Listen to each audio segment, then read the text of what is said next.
Darkstalkers, or the Vampire series, is one of my favorite fighting game franchises. It was made during the fighting game boom of the mid-90s led by Street Fighter, and with it being another sprite-based 2D fighting game by Capcom, it was just as fun as Street Fighter. While there were definitely different mechanics, the game was sort of like a wackier, high-octane Street Fighter with royalty-free movie monsters. The series had great success, with multiple sequels, comics, TV series, etc., but its notoriety dwindled by the end of the 90s, and now we only get to see it for re-release collections and when Morrigan and friends are in crossover games. It's still a fan favorite though, where we long for the next game. But as time passes, we tend to forget some of the more minor characters in the series. The main roster is always front and center, but what about some of the hidden characters in Darkstalkers? Perhaps even the ones that are right in front of our faces that just appear for certain attacks or arcade endings that we don't normally think about. For this video, I want to cover the forgotten legends of Darkstalkers lore.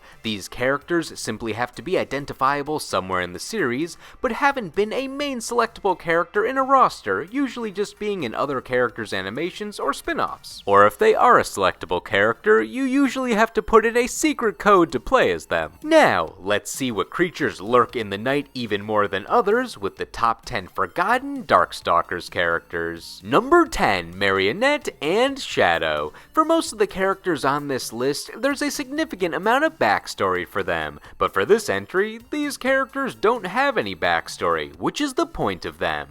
They both serve similar functions. They're both mimic characters who turn into palette swap versions of other characters on the roster with no differences in moveset, but it's fun if you don't know which fighter to stick with. However, they go about different ways of copying the roster. Marionette copies whoever you're fighting against in the arcade mode, and you get this funky intro where your character is lying down and their back opens up to get some strings before they get animated, clearly going with the Marionette theme. Shadow instead copies the character that you just defeated in the arcade mode, where his shadowy body appears behind the clone before disappearing to let you fight like normal. Selecting these characters requires a secret code since they're hidden. They're only in some versions of Darkstalkers 3. For the PlayStation port of the game, you have to go to the random select button, hit select on your controller 5 times for Shadow or 7 times for Marionette, and then you press kick or punch to make them appear. It's interesting how these mimic characters never get any attention compared to how other fighting games have more publicized mimic characters like Mokujin and Tekken, but as mentioned, it's likely because these guys don't have any backstory. They're just supposed to be mysterious entities that can act as Easter eggs, though they do have an extra creep factor when you win with them. You just get an empty victory screen with an ellipsis for the win quote. If you're Marionette, an image will just flicker for a bit, which ends up being the next opponent that you're fighting in the arcade mode. And for Shadow, you get some flickering before they take the victory screen image of whichever character you just beat. I like Marionette's design better with that giant key coming out of their back, but I also like how Shadow appears on the stage a bit more and emerges from the clone as their body turns gray when it wins. If there's ever a new Darkstalkers game, I could see either of these characters returning as an amalgamation style character, where they take different moves and forms from other fighters to give them more variety. It would be like Double in Skullgirls. I think that idea would be more viable with Shadow compared to Marionette since he's more of a blob monster, but I would just be happy to see either of their beautiful copied faces again.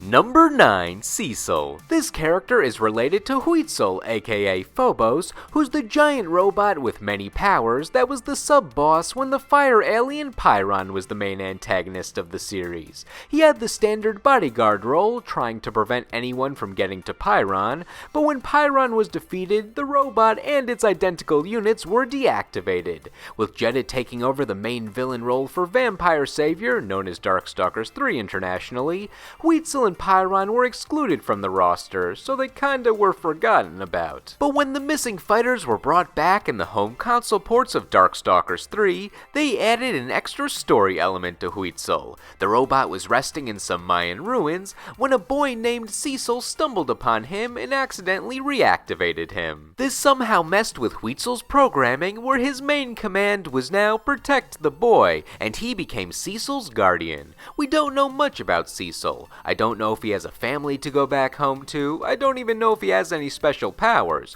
but I like to think that he was just a normal boy who was in the right place at the right time. He seems fine riding around with Huitzel. He's got a giant robot buddy now. That's gotta be on a list of kids' dreams, right? So when Huitzel flies into the Makai, which is the demon world of Darkstalkers, he takes the boy with him since, I don't really know why, but it was dangerous, so his goal of protecting was always live. Cecil obviously doesn't fight, but he runs off to the side to cheer for his robot buddy to beat up some dudes. Since Cecil seems to just be an ordinary kid, it makes his love of his robot pal even more wholesome, since he has no idea about the dangerous creatures that he's confronting to defend Huitzel. This kid fearlessly stands guard in front of Huitzel when an enemy appears before Huitzel gently puts him off to the side, and then runs over to his fallen comrade if Huitzel loses. Huitzel's arcade mode ending has him revive the other robots with the same command to protect the boy, so if the destruction of the human race occurs, Cecil will at least be okay.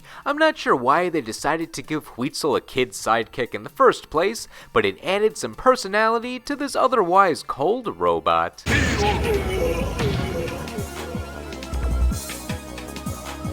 Number 8. The Soul Bees. QB is one of the most mysterious fighters on the Darkstalkers roster. She has less lore than most characters due to only appearing in Darkstalkers 3 and not being a part of the main plotline. Also, outside of her victory quotes, she never talks, not even in her arcade mode ending. Jeddah just basically says, "What the hell are you?" and then a narrator takes over describing the rest of the ending, saying that QB and her species just keep on growing until they're overpopulated. Based on Jeddah saying that he could hear voices, it seems like they could almost communicate by making buzzing noises that turn into words that we can understand. Her species is a group of bee people called soul bees that either look like your standard oversized bees or are bee people like her but with less details. As we can see from QB's intro, her species is capable of transforming into a human-sized bee person, so they're probably normally bee size until they need to go into their humanoid form so they can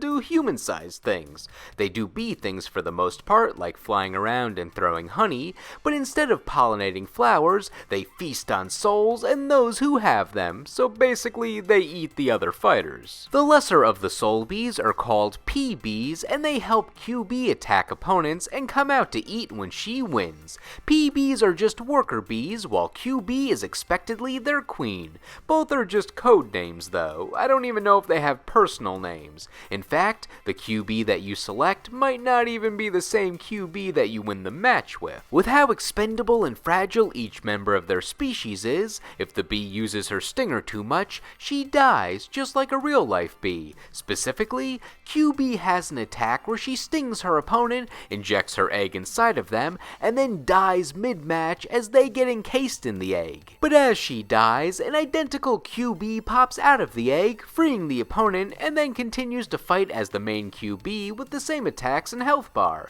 So with how easily each of their species can die and get replaced, it makes sense why they all have generic code names just identifying their role. We could be selecting QB number 852 at the start of the match for all we know. There could easily be multiple QBs appearing within the same fight. A QB could be any of the bees in the hive as long as they're born with a special organ that lets them produce honey, so it's just luck of the draw that decides which of the dozens of bees will become the queen. So if you end up just becoming a generic soul bee, no worries, the queen's got you covered. Just wait for her to win and then come out with your oversized fork and knife to feast on those souls.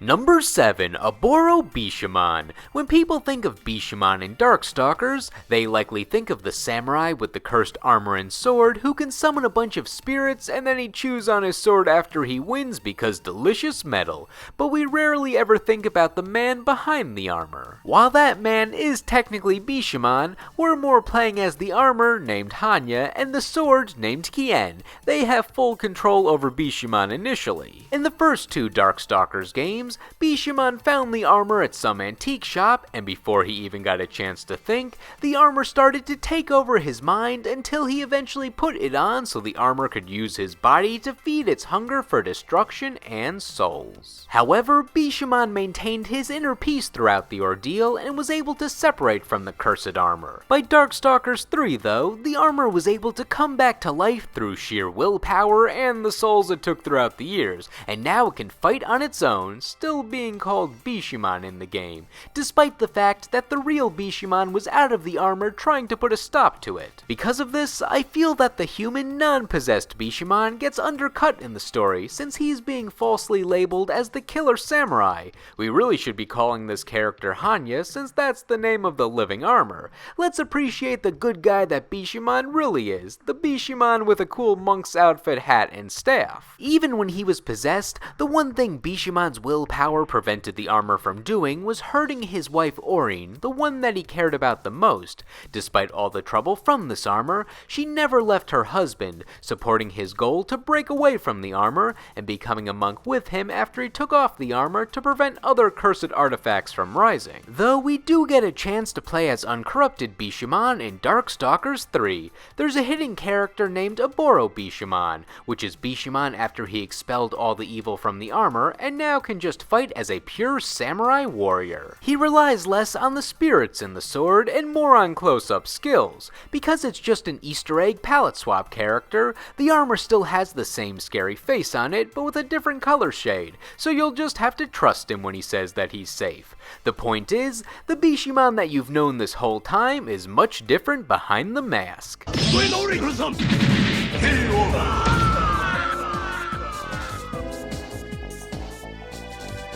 Number 6. Harry Grimoire. Here's a weird part of Darkstalkers history. There's a good amount of spin-off material to expand on the story. While the anime OVA was good and the comics were mixed, they were at least made for the demographic that the games were meant for, which was teens and older. There were probably younger fans too because this was all around the arcades in the 90s, but with the violence and sexual humor of the series, making a product for kids would force you to change elements of Darkstalkers. And you know what? Some executive somewhere wanted to risk it and created Darkstalkers, the cartoon for kids. It mostly wasn't good, except for the running gag where characters would comment that Rikuo is strangely attractive for a fish man. That's quality comedy. For whatever reason, people involved with the series did not want to make any of the existing fighters the main protagonist, so instead, they created a new kid character who would act as the main character and interact with the Darkstalkers, Harry Grimoire. He was an ancestor of Merlin from the King Arthur legend, and throughout the series, he learns generic magic spells because he has the blood of a sorcerer. As expected, he was the least interesting part of the cartoon. When I'm watching a series based on Darkstalkers, I want to see some Darkstalkers. His saving grace was that he was discovered by Felicia, who acts as his co-star, so the series at least follows someone from the game as a main character and not just a side character or a bumbling antagonist. But as with most characters in this cartoon, Felicia's lacking the personality seen in her video game counterpart. The main issue with Harry is he has more of a fantasy vibe to his character, while Darkstalkers is based on horror. Instead of relating him to Merlin, I feel like you could relate him to a character more rooted in horror, like a vampire hunter or a fortune teller. I know I shouldn't have expected much, but it just would have been cool if they made their only original character someone the fans would have wanted to see return in future games, like how Sawada from the live-action Street Fighter movie still makes DLC request lists for future Street Fighter games. While Harry was not an interesting character, he at least represents an obscure part of Darkstalkers history that's forgotten and probably wants to remain forgotten. Number 5. Professor Gerdenheim and Emily. I've covered Victor on 2 other lists, but to summarize what these characters have done for Victor, Professor Gerdenheim was a renowned scientist who was working on reviving cells in the body, but with the scientific community angry that his work was taking away from their projects, they sabotaged him by spreading rumors that he was experimenting inhumanely. With the cards now stacked against him, he went into hiding in an underground laboratory and began working on creating organic life through cells, leading to his Frankenstein's monster creation Victor, named after himself, who looks like he's sewn together with body parts, but that's just the aesthetic. Don't worry, he's all organic. organic. Professor Gerdenheim did all these experiments when he was ill, and he died shortly after Victor came to life. So when the professor was unresponsive to Victor, Victor thought it was because he disapproved of him, so he decided to show his strength by fighting the other creatures of the night. Before dying, though, the professor studied spiritual energy and is able to live on as a ghost. You can see him in the background of his laboratory, floating out of his body and throwing confetti when someone wins, preferably Victor.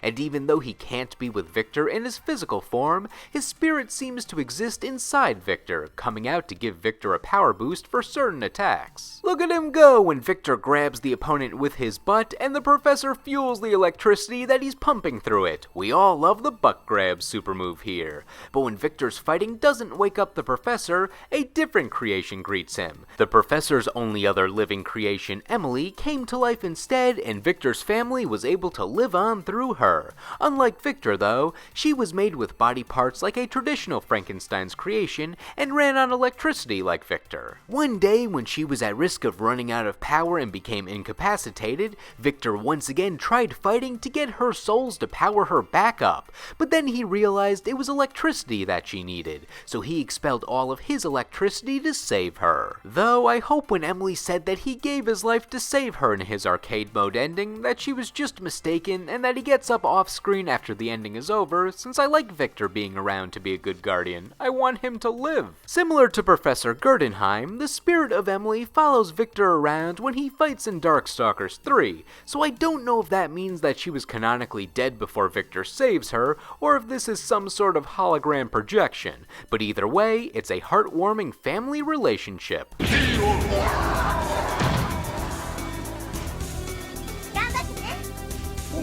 Number 4. Ozam and Le Malta. When Australian rock star Lord Raptor, aka Zabel Zarok, was looking for some demonic new lyrics to fuel his music career, he turned to a mysterious leather book with a section that said, "A curse to give sacrifices to the king of the Mackay." By taking the spells from this book, he repurposed them as songs, with the final one on the album being called Sacrifice, to which he performed live, and ended up taking the souls of the audience and himself. The souls went to the demon emperor Ozam, which was enabled by the lyrics of the song. I like to think Raptor just thought the curse in the book sounded cool and put them in his song because it fit his aesthetic without knowing the implications, but based on his joy of being a powerful zombie after the event, it seems like his use of the cursed book was intentional to achieve ultimate power and get a sick new form. Ozam was happy with Raptor's work of getting him those initial souls, so he revived Raptor as a zombie,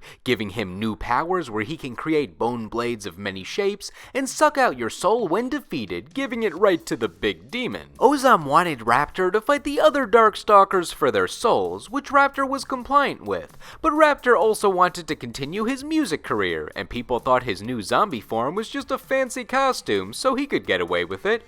Because of his rebellious nature, Ozam sent a little demon named Le Malta to keep an eye on Raptor to make sure he doesn't go rogue.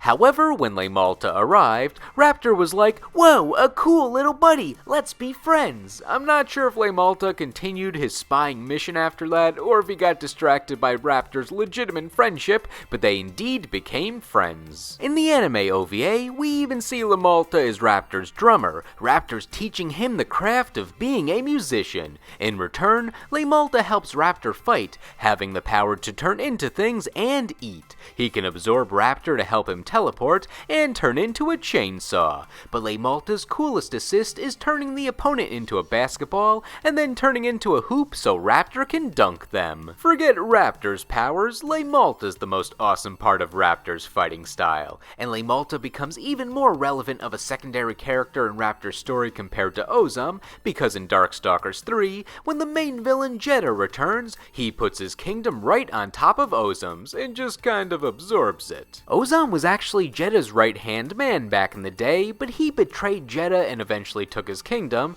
so this was really just Jeddah taking his territory back. When Raptor looks to betray Ozam to take his power, he's only greeted by Jeddah instead, who's like, "Oh yeah, I killed that guy off screen. I guess I take his role now." I like that Le Malta has no real reason to stay with Raptor now that Ozam's dead, but he sticks around anyway, probably because of the bond of friendship. He even hangs around in Raptor's intros now, including a unique one where he gets hearts in his eye when facing BB Hood, where he seems to be looking at her dog. They don't elaborate further anywhere, but I guess he has a crush. That being said, I don't need them to expand on that plot point.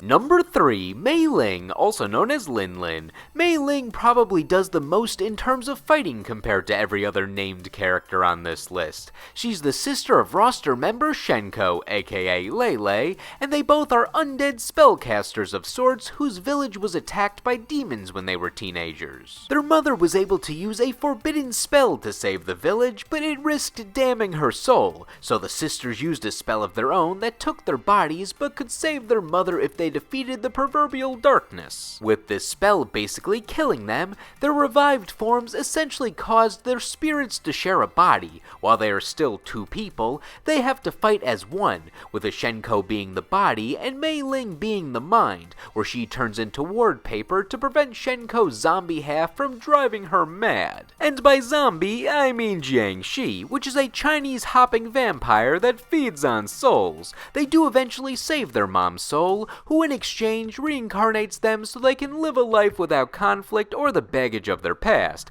But then a new Darkstalkers game comes out and their old forms get awakened so they can fight in the same way with the same appearance before turning back into normal humans again. In gameplay, Mei Ling appears alongside Shenko during her intros when it's time to fight and can even separate temporarily to get some tag team action going on. But for the most part, they're a single fighter, and Shenko unintentionally gets all the spotlight on this team effort since her name's on the select screen. Mei Ling was actually planned to stay alongside Shenko for most of the match, potentially like a puppet character or a duo, but the developers at the time had issues programming that when Shenko was created. Eventually, technology evolved where they could do this, so if there's ever a new Darkstalkers game, I could see Mei Ling having more attacks where she's in her independent spirit form. In the anime OVA, Mei Ling was separate from Shenko most of the time, usually being the exposition machine, where Shenko would be like, "Hey sis, what's up with this character?" And Mei Ling would be like, "Well, here's the magical technobabble making it all okay." I liked seeing them just get to hang around, it was fun. And with Shenko having almost no alternate outfits, Mei Ling was chosen as Shenko's alternate costume in Ultimate Marvel vs. Capcom 3, meaning she technically has been a fighter in a fighting game, but it's more or less just a what-if scenario for if Mei Ling and Shenko's roles were swapped. You're gonna get hurt! You win! Right? Number 2, Anita. Anita seems to be the most well-known of the non-playable Darkstalkers characters. With Donovan essentially being the main character of Darkstalkers 2, she appeared on a lot of promotional material and was featured heavily in the anime OVA, not to mention always being on the field when Donovan was. Anita was an orphan and an outcast. Her mysterious powers scared off the villagers, and her sad eyes and silence didn't help her make any friends, also the headless doll. But Donovan felt a connection with the shunned girl and adopted her. Donovan himself was half human, half vampire, and had the same issues with supernatural powers and society, but he was trying to conquer his inner demons, so Anita joined him on his journey. She was always watching Donovan fight, standing off to the sideline. She'll run over to him when he wins to pose with him, and then when he loses to mourn his loss. A major part of Anita is the mystery. We don't know much about her past or what she's capable of, and that's the point. Anita is an open book of wonders when they decide to develop her. The only issue is there's no new Darkstalkers content, so they never follow up on that story. The main one that we're likely to see if there's ever a new Darkstalkers game is an older Anita, which was hinted at with a hypothetical scenario in the Japan-only Darkstalkers collection on the PlayStation 2. In Donovan's Darkstalkers 2 ending, we see his vampire side takes over in exchange exchange for him saving Anita and helping her open up her emotions so she could grow up happier. In Darkstalkers 3 on the Darkstalkers collection, you could play as D, which is Donovan's vampire form if it fully takes over, and if you beat the arcade mode with him, instead of a standard ending, it teases that you would have to fight Anita as an adult before it cuts to the credits right as the fight is about to start. It's really intriguing to imagine how she'd fight since her powers are super vague. The closest we ever got was Anita as a secret character in Marvel Superheroes, where she just threw random items with psychic powers, but this was just her as a test character for the developers that they left in there for fun, so it might not reflect on how the canon Anita would fight. I feel Anita gets robbed the most by not having a new Darkstalkers game, since she's ready to show off her older powers, but she has no outlet for them. I guess for now, we'll just have to default to knowing Anita as Donovan's loyal yet mysterious friend and family.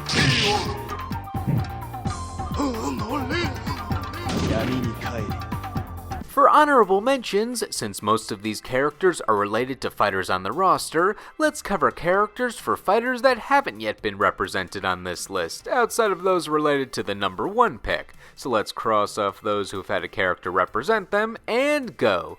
Khabeet. This is an inner spirit of Anacharis who comes out of parts of his body to assist in the fight. What's even more interesting is Khabeet got more contemporary attention than Anacharis when their feminine form appeared as an alternate costume for Minot in Street Fighter V. John and Arthur. They're the hunters that appear in BB Hood's shooting super move. We have no intel on them, but with BB Hood being a Darkstalker hunter with a Little Red Riding Hood theme, it makes sense that she calls more characters from the fairy tale. She also has a dog named Harry, no relation, and what I presume is a butler named Mr. K, who helps her maintain her kill list. BB Hood's got a lot of untapped lore. Dark Talbane. At the end of John Talbane's arcade mode, his final boss is a version of himself with the same moveset but darker fur. Is this another werewolf fighting for supremacy, or is this just one of his inner demons? They never fully explain it, but Talbane's cool enough on his own where they can just let him do what he wants without any extra explanation. The other cat people. Felicia famously calls her cat lady companions to beat up someone who's giving her trouble, but did you know that they all have names and full backstories? I'm in awe of how much information there is on them. The other Yeti and Sasquatch's tribe. They're just hanging out. The fish people. In Rikuo's original Darkstalkers ending, he found a fish lady, so they started a family. Then in Darkstalkers 3, he found even more fish people, showing that their species was thriving. I'm happy for the strangely attractive fish man. And Pyron's, he doesn't really have any minor characters related to him, but in the non-canon Capcom Fighting Evolution, his ending shows that he apparently has family members of some sort, and they come in 5 delicious fruit flavors. For number 1, I wanted the character who's affected the lives of the most fighters on the roster, despite never appearing on screen. This character has been involved in the story of Morrigan, Demitri, Lilith, and Jeddah. Number 1, Belial Aisland. I've never actually had to pronounce this last name before, so I'm just gonna call him Belial for the rest of the segment. The realm of the Makai have 3 demon nobles that rule over it due to their immense power. You have Belial, Jeddah, and Galnan, but Belial is the strongest, being an S+ class demon.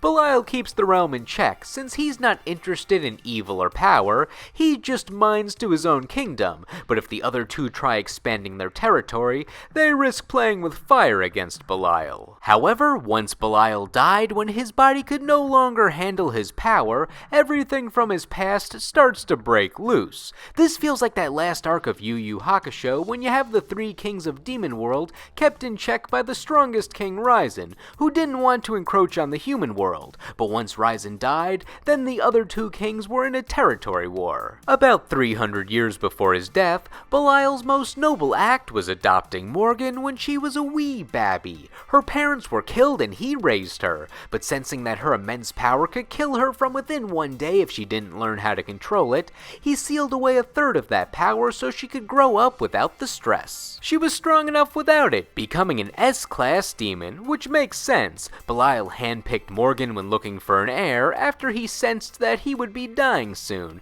so he didn't only do this out of the goodness of his heart. He could tell that Morrigan was going to become a powerhouse just as an infant, but I like to focus on the sweet part of the story. Then about 100 years before his death, the vampire Demitri challenged Belial to take over his kingdom and start his evil reign, but it was no contest. Belial basically just told him no and banished him to the human world as punishment. So with Dimitri's threat locked away, Jeddah dormant from being betrayed by Ozum, and Galnan I guess dying off screen, no one really cares about him, the realm was at peace. Too bad Belial died and unraveled everything. With him dead, Morrigan now inherits the kingdom, and she's pretty chill. We like Morrigan here. She just wants to go around, meet people, take some non-lethal soul energy, and go back to bed. However, Belial being dead also means that the seal on Demitri is gone, so now he's trying to take over the Aisling kingdom, and with Morrigan around his power level, they're at odds a lot more often.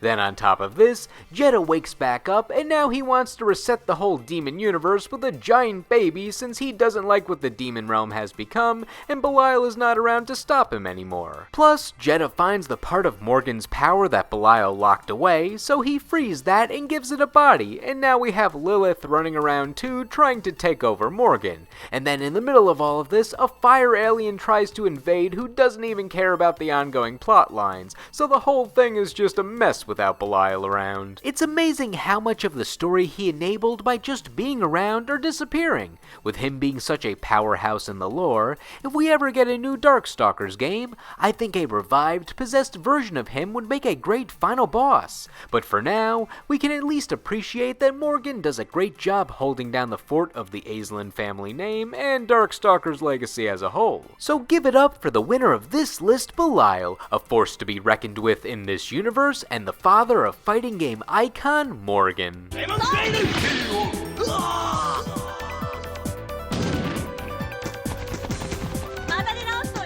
Now, what did you think? What did you learn? And what are some of your favorite hidden gems within Darkstalkers? Are there any other unsung heroes or villains that deserve more recognition? Let me know in the comments. Anyway, thank you all for watching, and I will see you in the next video.